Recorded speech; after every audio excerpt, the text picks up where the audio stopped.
moi, c'est Lindsay. Alors, je vais vous partager mon étude de Luc 2.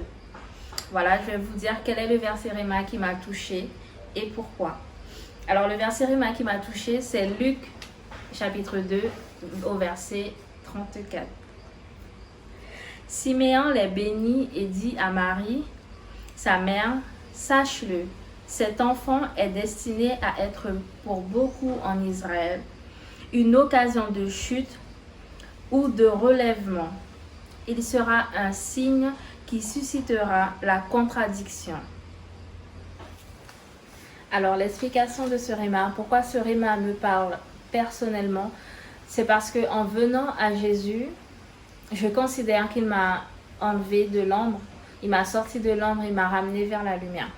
Et le chemin que je traverse avec Jésus montre que toutes les situations qui m'étaient impossibles avant, tout ce que je voulais dans ma vie et qui me semblait vraiment impossible, intouchable, trop loin de moi, car pour moi, je n'étais pas digne de tout ça.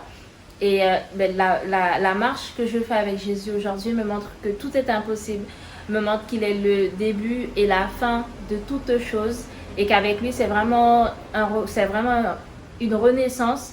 Avec lui, on fait toutes choses nouvelles et voilà. Donc, c'est pour ça que je sais que ce réma me parle personnellement, car ça reflète vraiment la transformation de ma vie actuellement. Mon enseignement. Alors, ce que Dieu m'enseigne à travers ce réma, c'est qu'il a placé Jésus, son Fils unique, pour nous sauver, pour nous racheter, pour nous laver de nos péchés, parce que en venant à Jésus, nous sommes purifiés, nous sommes sanctifiés en marchant avec Jésus. Et je pense que le Seigneur nous enseigne que son Fils, Jésus, a été placé pour nous par amour déjà. Et qu'avec Jésus, toute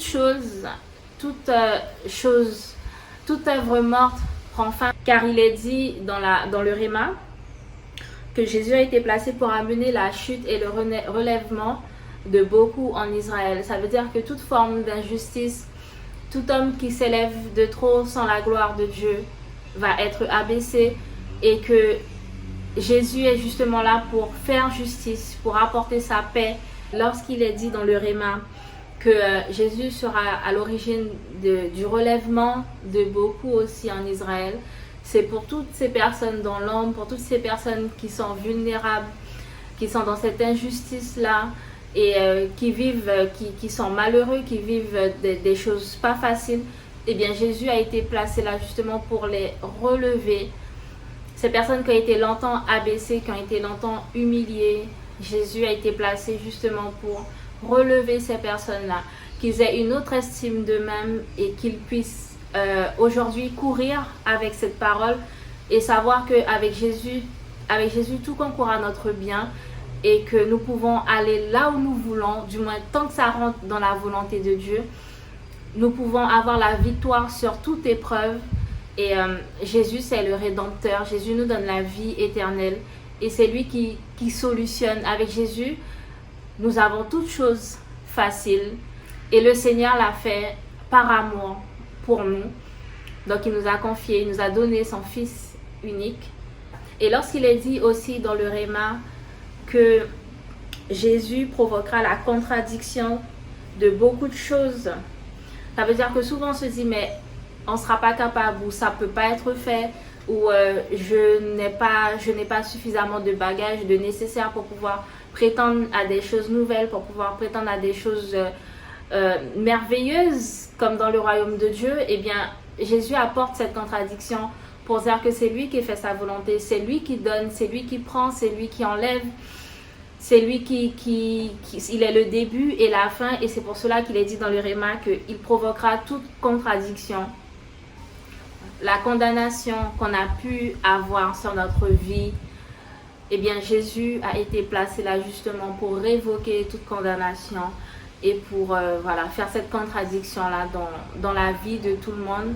Et j'invite tout le monde, mais vraiment tout le monde, à marcher avec Jésus, à pouvoir saisir l'héritage que Dieu nous a donné, qui est son Fils Jésus. Parce qu'avec Jésus, nous avons toutes choses. Avec Jésus, nous avons toutes choses nouvelles. Avec Jésus, nous avons la gloire, la victoire sur toute chose. Et nous sommes toujours dans un repos absolu. On ne se rend pas compte, mais avec Jésus, nous sommes dans un repos perpétuel. Vraiment, en tout temps, nous sommes dans un repos, car le Seigneur, Jésus, par la force du Saint-Esprit, nous avons cette capacité à faire toutes choses sans transpirer, sans effort, car c'est Jésus qui nous donne cette force, car de lui vient la puissance. Qu'est-ce que je vais maintenant mettre en pratique après avoir eu connaissance de ce réma? C'est déjà de saisir ce réma et de me dire que Jésus provoque mon relèvement et Jésus va provoquer également toutes les contradictions, toutes les condamnations qu'aurait pu avoir sur ma vie, toutes ces limitations qu'aurait pu avoir sur ma vie. Bien, Jésus va venir révoquer, va venir provoquer cette contradiction et ce relèvement.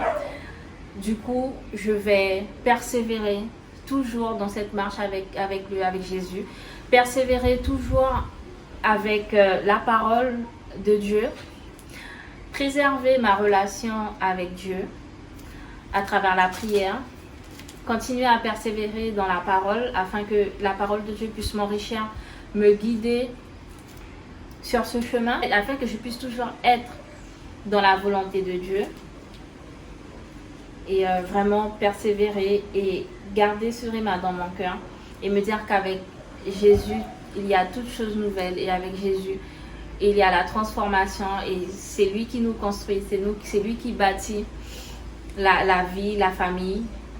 Lui faire confiance et mettre toute ma foi en Jésus. Prions.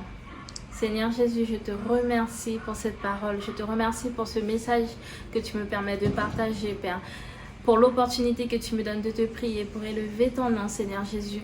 Et que vraiment ce réma puisse toucher mon cœur et y rester, Seigneur Jésus. Et qu'à travers ce partage, Seigneur, que ce réma puisse toucher les cœurs, Seigneur Jésus. Qui puisse être une parole qu'on va saisir, qu'on va courir avec, Seigneur. Vraiment, c'est toi qui dispose les choses. C'est toi qui fait grâce, qui nous donne cette faveur de comprendre, qui nous donne cette intelligence, Seigneur. C'est pour cela que je te demande ta grâce sur nos vies et que nous puissions faire confiance à Jésus et rentrer dans ce repos, car c'est toi qui détiens les rênes de notre vie. C'est toi qui contrôle et nous laisser rentrer dans ce repos, Seigneur. Je vous remercie et je vous dis à bientôt pour Luc 3. Donc on finit en lui. Ciao.